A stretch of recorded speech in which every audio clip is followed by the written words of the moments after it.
The Unione Siciliano, at least until 1920, had been a law-abiding organization that provided insurance and burial benefits for its members and functioned as a go-between for Sicilian immigrants and American politicians, police authorities, and labor leaders. It also acted as an intermediary in the settlement of feuds and vendettas between members of the Sicilian community who would not take their case before an American court of law. Established in New York City during the 1880s, the organization mixed fraternal and benevolent activities and became a sort of social agency with membership exclusive to Sicilian immigrants. Its large membership gave it political clout, and as a result, the presidency of the Unione was a coveted position among aspiring Sicilians. Al Capone, because of his Neapolitan heritage, could not become a member of the Unione, but he wanted it for his own. In 1925, Capone was able to place Tony Lombardo into the leadership of the Unione. Opposing his power played Joseph Aiello and his deadly mob, who wanted Aiello to lead the organization. However, unable to overpower Capone, the Aiellos waited. Antonio Anthony, Tony Lombardo, was born in Italy and arrived in Chicago with just $12 in his pockets. By various accounts, he was a wholesale grocer and a cheese merchant in partnership with the Aiello family. Another account has him as a sugar broker who became rich by supplying the Jenna brothers' Alki cookers.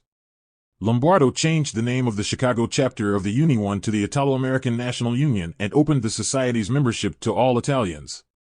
He moved the organization's offices to Swanker settings, opened a publishing house, started a wayward youth program, and hired a New York University professor to write a history of Italians in Chicago. Aiello, whose gang was suffering a series of losses, aligned himself with the North Side Gang under the control of Bugs Moran. Working with Moran were Jack Zuda, Billy Skidmore, and Barney Birch.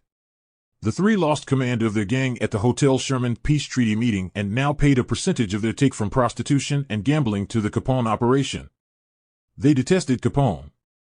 On November 13th, police followed a tip and raided an apartment in a building across from Lombardo's home on Washington Boulevard. Inside the apartment, they discovered shotguns and a large supply of ammunition. The police made 3 more raids. At an apartment on Western Avenue, they found a cache of dynamite. At the Rex Hotel on North Ashland, they arrested Milwaukee gunman Angelo LaMancio and 4 Aiello associates. Under questioning at the South Clark Street station, Louisiana Manto confessed that he had been hired by the Aiellos for $5,000 to kill Capone and Lombardo.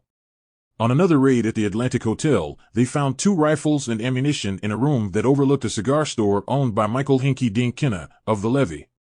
Capone and Lombardo were known to frequent the place.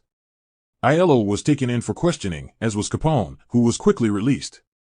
When Capone learned that Aiello was being held at the South Clark Street station, he ordered his top bodyguard Louis Little New York Campagna to take 6 taxicabs to the station house. At the station, Campagna made a show of drawing his weapon from its holster and shoving it into his coat pocket. A detective watching from a window rushed outside with several officers and seized Campagna and 2 other hoods. As was probably the plan, they were housed in a cell next to Aiello. The police then placed into a nearby cell an officer, disguised as a prisoner, who understood Sicilian. "You're dead, friend, you're dead," Campagna told Aiello. "You won't get to the end of the street still walking. Can't we settle this thing?" Aiello said. "Give me 15 days, just 15 days, and I will sell my stores and my house, and leave everything in your hands.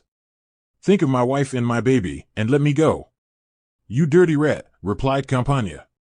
"You started this thing. We'll end it. You're as good as dead now." Released on bond, Aiello and several of his brothers escaped to Trenton, New Jersey to avoid Capone and the police. While there, Aiello traveled to Brooklyn to meet with Frank Yale. After listening to Aiello's complaints, he ordered that the Aiellos take the Unione Siciliana under any means possible.